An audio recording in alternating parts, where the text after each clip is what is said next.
In this video, I'm going to be talking about the reasons why schizoid individuals tend to be less emotionally impacted by trauma in their adult lives. So I need to make the point that this is going to be more relevant to the primary schizoids who have developed defenses towards trauma earlier on in their lives. So we're talking about before the age of 3.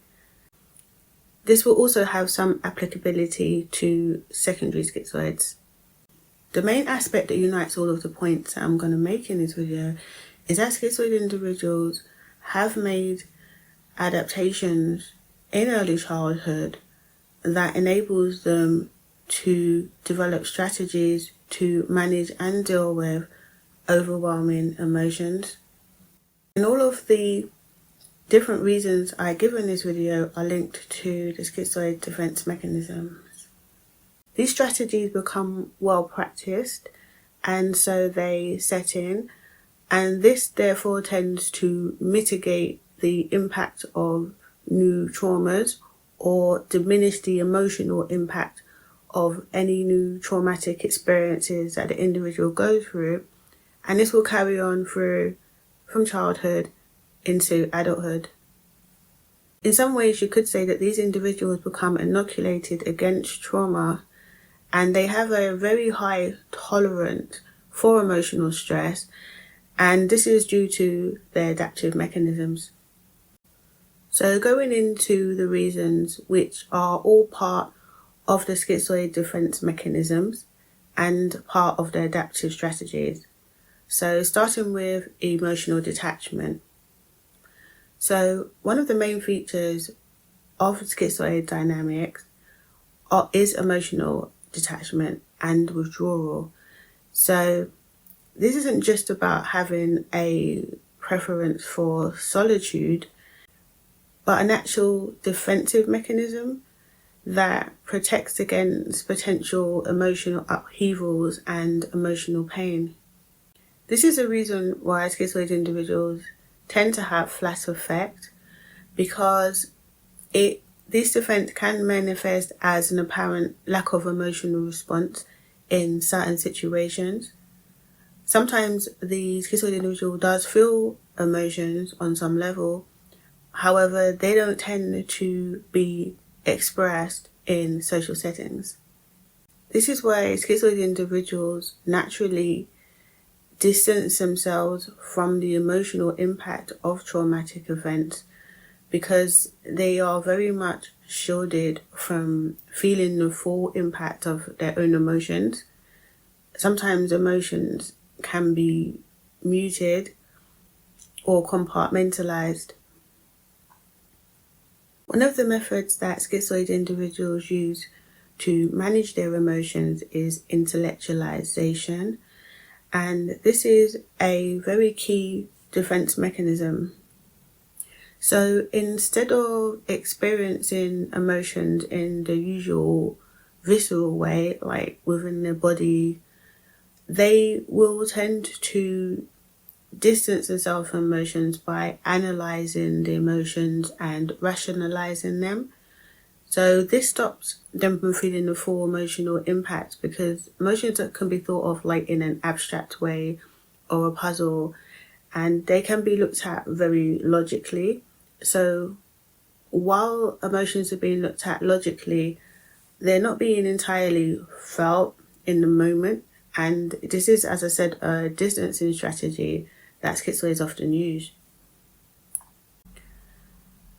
What this means is that in situations where other people might become very emotionally upset or overwhelmed, a schizoid individual might find themselves just analytically trying to work out how they feel or how they should feel. And this way, it really does reduce the impact of any emotional trauma that they might be going through.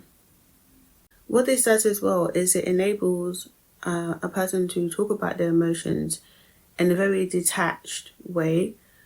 This is one of the ways where some schizoids can get diagnosed as having schizoid personality disorder, though I am talking about schizoid dynamics from a psychoanalytical perspective, which still can be cross-referenced in the way of lack of emotional effects, because that is cited in the DSM. But from a psychoanalytical point of view, how this could manifest in a clinical setting is that somebody goes in who's been through like a really horrible event that for most people would leave them in a very clearly distressed emotional state. And so the schizoid might just talk about this event like matter of fact, like this is what happened, blah, blah, blah, without really showing any real emotional turmoil it related to the event. And this is obviously very strange because it's not a normal response. Like most people who've been through, especially a recent traumatic event, are going to be like more noticeably shaken up and in distress.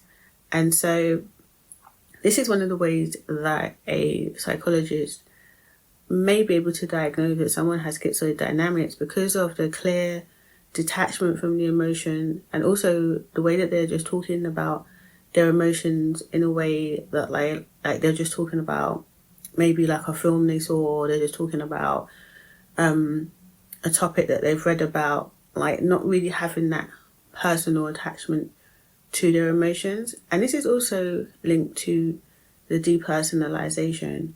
With depersonalization, a schizoid individual tends to not have a strong sense of self or a strong sense of identity. And this is also linked to the emotional detachment. And so this can add to the effect that when they've been through like a potentially traumatic event, that it can feel like it's not really personal to them. So with the lack of emotion and lack of personal attachment, it can really create a distance between really taking on the trauma and feeling it and owning it and having it as part of oneself. And so the trauma can be compartmentalized because of the depersonalization. And this is going to create a different response. A lot of people, when they've been wronged, they can feel personally injured and angry. However, in the case of some schizoid individuals, there might be no anger there. And that is very unusual, to not feel anger when you've been personally wronged by another person.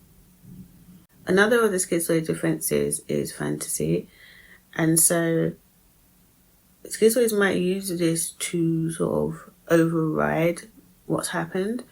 So they may go off into their own worlds, or just focus their thoughts in a creative direction, and use this basically as a zone, like an escape zone that they can go into, so that they're not really fully connecting with what has happened. Also, this can be linked to dissociation to some degree, in the sense that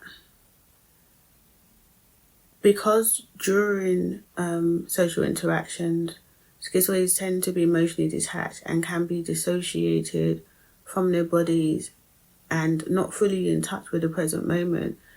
During a traumatic event, it's not necessarily going to be encoded so deeply, depending on the event. And for this reason, the dissociation sort of, it creates a buffer zone between the self and the event. And so there is less encoding, and there's less of a overall impact in an emotional sense.